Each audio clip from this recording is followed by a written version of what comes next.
आज मैं इस सदन से पूछना चाहती हूँ, क्या आज के भारत की हवा मलयज शीतलम है? नहीं अध्यक्ष जी, बस संसद से बाहर कदम रखिए, एक गहरी सांस लीजिए। ये चंदन की महक नहीं, ये जहर है जो आपके हमारे फेफड़ों में उतर रहा है। दुनिया के 20 सबसे प्रदूषित शहरों में से 13 भारत में है। दिल्ली की हवा में सांस लेना मानो रोज 20 सिगरेट पीने जैसा हो। भारत हर साल सर्दियों में जहरीली हवा के प्रकोप में घिर जाता है। AQI गंभीर स्तर पर आ जाता है। ठंडी हवा का सपना अब गैस चेंबर की हकीकत बन चुका है। हम वो देश हैं जहां सरकार प्रकृति पर बने गीत का मान मर्दन तो करती है, पर उसी प्रकृति, जंगल, हवा, पेड़ को बचाने वाले कानूनों को धीरे धीरे खुद ही खत्म कर रही है। सुजलाम सुफलाम का अर्थ है, सुनिए, ऐसा देश जहां स्वच्छ और पर्याप्त जल हो, जहां नदियां जिंदा हो, बहती हो, जीवन देती हो। अध्यक्ष महोदय, लेकिन अब जरा यमुना का हाल देखिए। धन्यवाद अध्यक्ष महोदया। आज हमारे राष्ट्रगीत के 150 वर्ष पूरे होने पर हो रही महत्वपूर्ण चर्चा में गर्व के साथ एक भारतीय होने के नाते मैं अपने विचार रखना चाहती हूँ। सदन में इतिहास को तोड़ मरोड़ कर पेश करके फिर से मुस्लिम तुष्टीकरण के नाम पर भारतीय मुसलमानों को कटघरे में खड़े करने की कोशिश की जा रही है। लेकिन मैं सदन में बताना चाहूँगी कि हम भारतीय मुसलमान जिन्ना के आह्वान को ठुकराकर अपने इस प्यारे वतन की मिट्टी के साथ मजबूती से जुड़े रहे।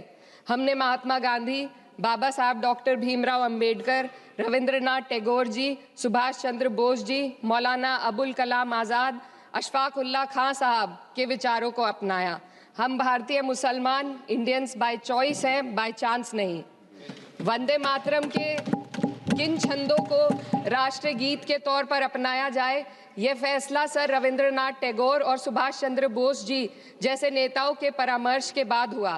क्या अब हम उन महान नायकों की समझ पर प्रश्न चिन्ह उठाएंगे? उन्हें देश को बांटने वाला और तुष्टीकरण करने वाला कहने का पाप करेंगे?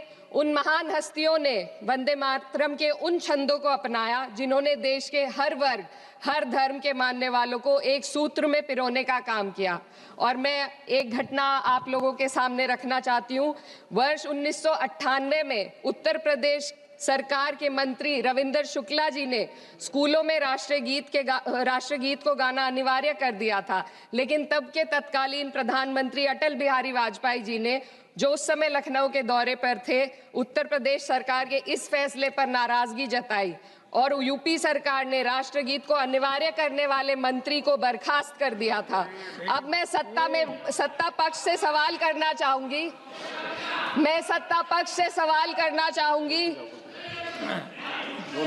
बोलने दीजिए। मैं सत्ता पक्ष से सवाल करना चाहूंगी कि जो विजन आजादी के समय के लोगों का था, राष्ट्रगीत को स्वेच्छा पर छोड़ने का, उसी का अनुसरण माननीय अटल बिहारी वाजपेयी जी ने किया, तो क्या वे भी मुस्लिम तुष्टीकरण कर रहे थे? जी नहीं, अटल बिहारी वाजपेयी जी राजधर्म निभा रहे थे। देश में सब धर्मों को एक साथ लाना, सबके जज्बात का एहसास करना ही सबसे बड़ा राष्ट्रवाद है। माननीय अध्यक्ष महोदया, आज हमें वंदे मातरम के असली भाव को समझना जरूरी है।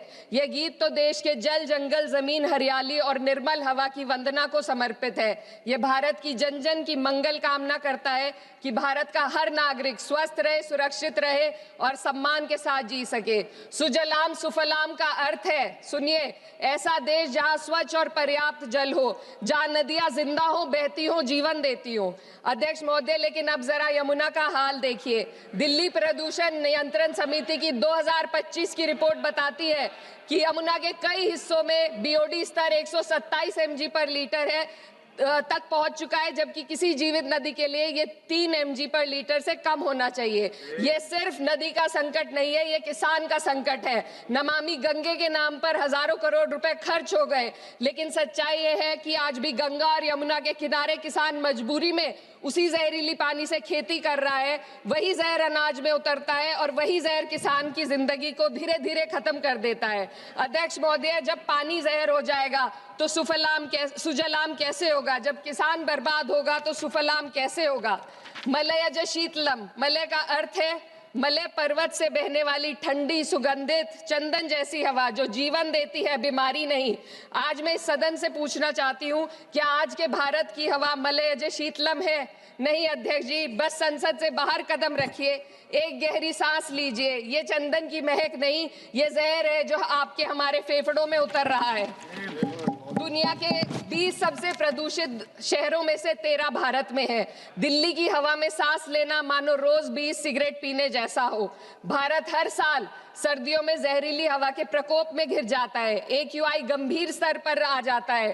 ठंडी हवा का सपना अब गैस चेंबर की हकीकत बन चुका है। हम वो देश हैं जहां सरकार प्रकृति पर बने गीत का मान मर्दन तो करती है, पर उसी प्रकृति, जंगल, हवा, पेड़ को बचाने वाले कानूनों को धीरे धीरे खुद ही खत्म कर रही है। ये है आज के हमारे मलय जैसी शीतलम की अफसोसजनक सच्चाई।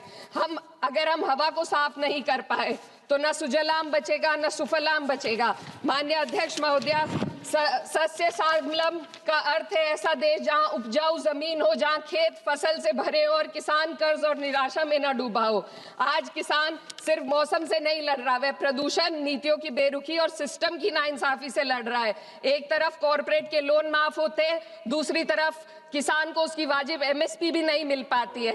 आप ग्लोबल सुपर पावर बनने की बात करते हैं, लेकिन हमारी पर कैपिटा इनकम दुनिया में 136वें नंबर पर है। हम अपने छोटे पड़ोसी देश से भी पीछे हैं। हमारे लोग $2,500 तक भी नहीं कमा पा रहे एक साल में, और जिन अरबपतियों की ये रक्षा करते हैं वो इतना पैसा एक सेकंड में कमा लेते हैं। आज वंदे मातरम को बुनियाद बनाकर राजनीति की जा रही है, लेकिन जमीन पर जंगल पूंजीपतियों को सौंपी जा रही है। आदिवासियों को उनके घरों से उजाड़ा जा रहा है।